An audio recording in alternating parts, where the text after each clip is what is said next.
I just want to start off by saying if you want an answer at the end, prepare to be disappointed. There isn't one. I was an intern at Nickelodeon Studios for a year in 2005 for my degree in animation. It wasn't paid, of course, most internships aren't, but it did have some perks beyond education. To adults it might not seem like a big one, but most kids today at the time would go crazy over it. Now, since I worked directly with the editors and animators, I got to view the new episodes days before they aired. I'll get right to it without too many unnecessary details. They had a very recent made SpongeBob movie, and the entire staff was somewhat sapped out of creativity, so it took longer for them to start up the season. But the delay lasted longer for more upsetting reasons. There was a problem with the Series 4 premiere that set everyone and everything back several months. Me and 2 other interns were in the editing room along with the lead animators and sound editors for the final cut. We received a copy that was supposed to be Fear of a Krabby Patty and gathered around the screen to watch. Now, given that it isn't final yet, animators often put up mock title cards. Sort of an inside joke for us, but it's phony, but oftentimes it's pretty lewd. Such as how sex doesn't work instead of rockabye bivalve when SpongeBob and Patrick adopt a sea scallop. Nothing particularly funny, but work-related chuckles. So when we saw the title card, Squidward Suicide, we didn't think of it more than a morbid joke. One of the interns did a small throat laugh at it. The happy-go-lucky music played as is normal. The story began with Squidward practicing his clarinet, hitting a few sour notes like normal. We hear SpongeBob laughing outside, and Squidward stops, yelling at him to keep down, as he has a concert that night and needs to practice. SpongeBob says okay, and goes to see Sandy with Patrick. The bubble splash screen comes up, and we see the ending of Squidward's concert.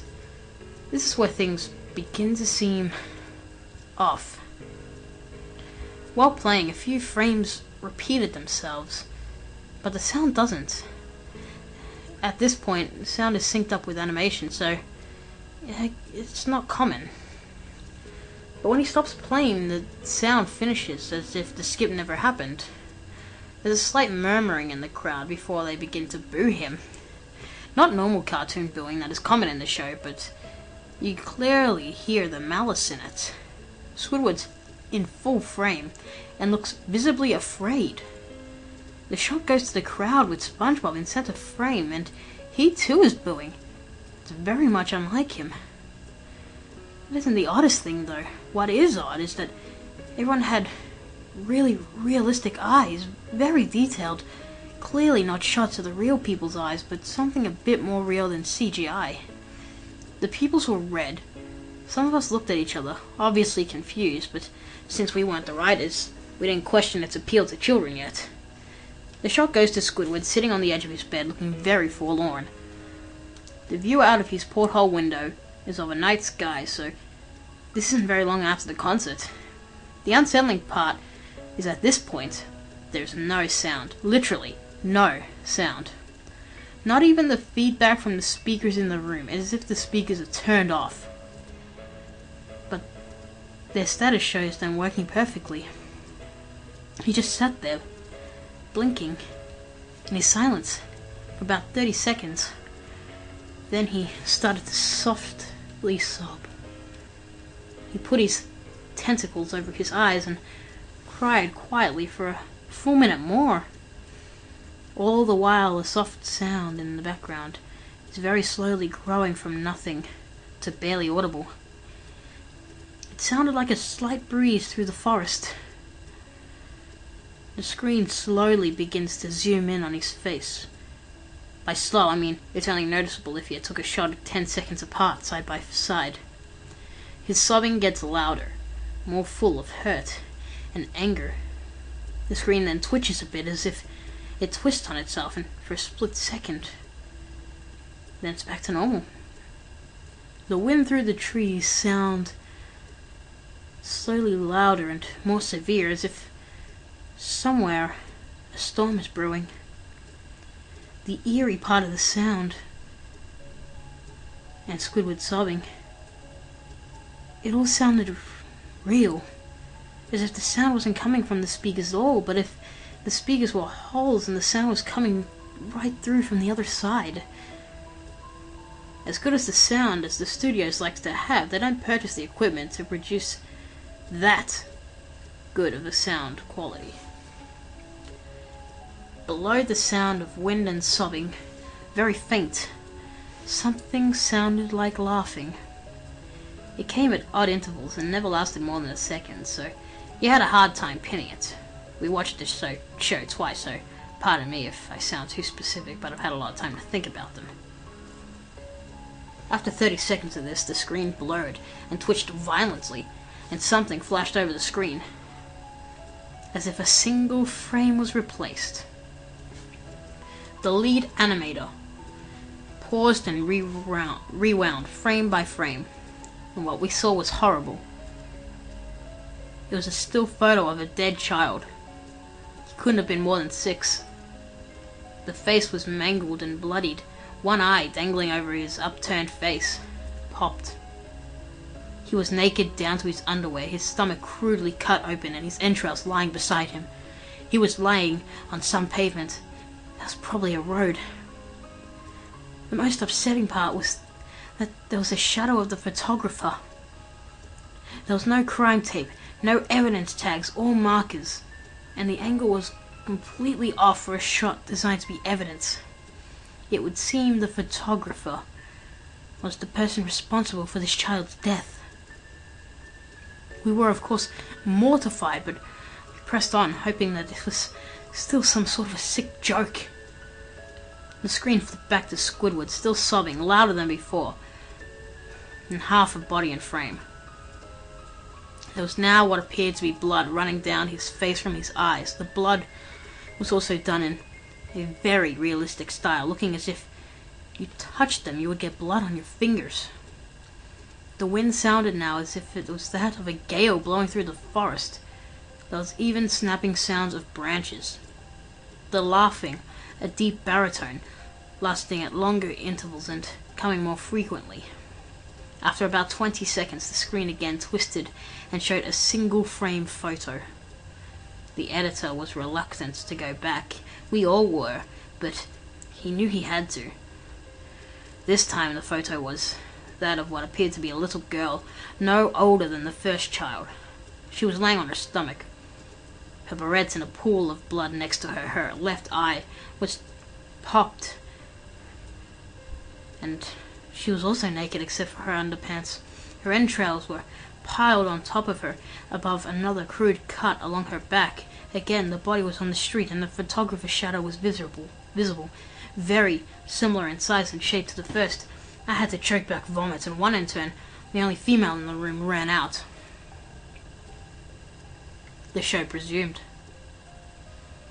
About 5 seconds after the second photo played, Squidward was silent, as did all sound. Like it was when the scene started. He put his tentacles down, and his eyes were now done in a hyper-realistic style like the others were in the beginning of the episode. They were bleeding, bloodshot, pulsating. He just stared at the screen as if watching the viewer. After about 10 seconds, he started sobbing, this time not covering his eyes. The sound was piercing and loud, and the most fear-inducing of all was his sobbing was mixed with screams. Tears and blood were dripping down his face at a very heavy rate. The wind sound came back, and so did the deep-voiced laughing, and this time the still photo lasted a good 5 frames. The animator was able to stop it on the 4th and backed up. This time the photo was of a boy about the same age, but this time the scene was different. The entrails were just being pulled up from the stomach wound by a large hand. The right eye popped and dangling, blood trickling down from it. The animator proceeded. It was hard to believe, but the next one was different, but we couldn't tell what.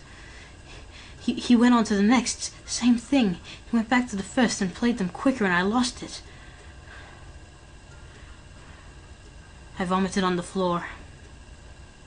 the animating and sound editors gasping at the screen. The 5 frames were not as if they were 5 different photos. They were played out as if they were frames from a video. We saw the hand slowly lift out the guts. We saw the kid's eyes focus on it. We even saw 2 frames of the kid beginning to blink. The lead sound editor told us to stop. He had to call in the creator to see this. Mr. Hillenberg arrived within about 15 minutes. He was confused as to why he was called down here, so the editor just continued the episode. Once the few frames were shown, all screaming, all sound again stopped. Squidward was just staring at the viewer, full frame of the face, for about 3 seconds. The shot quickly panned out, and that deep voice said, "Do it." And we're seeing Squidward's hands.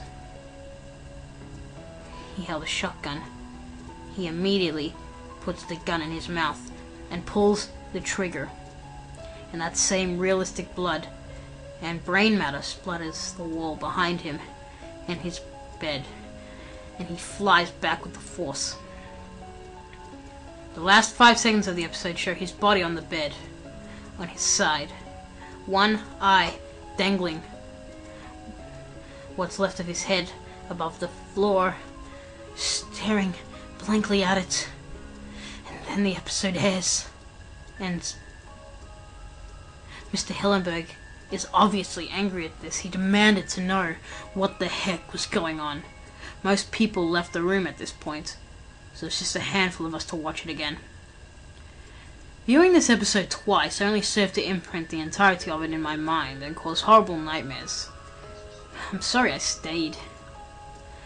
The only theory we could think of was the file was edited by someone in the chain from the drawing studio to here. The CTO was called in to analyze when it happened. The analysis of the file did show it was edited over by new material. However, the timestamp of it was a mere 24 seconds before we began viewing it.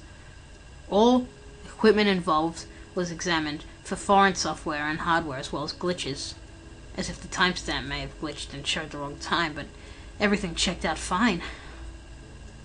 We don't know what happened, and to this day nobody does. There was an investigation due to the nature of the photos, but nothing came out of it. No child scene was identified, and no clues were gathered from the data involved, nor physical clues in the photos. I never believed in unexplainable phenomena before, but now that I have had something happen and can't prove anything about it beyond anecdotal evidence, I think twice about things.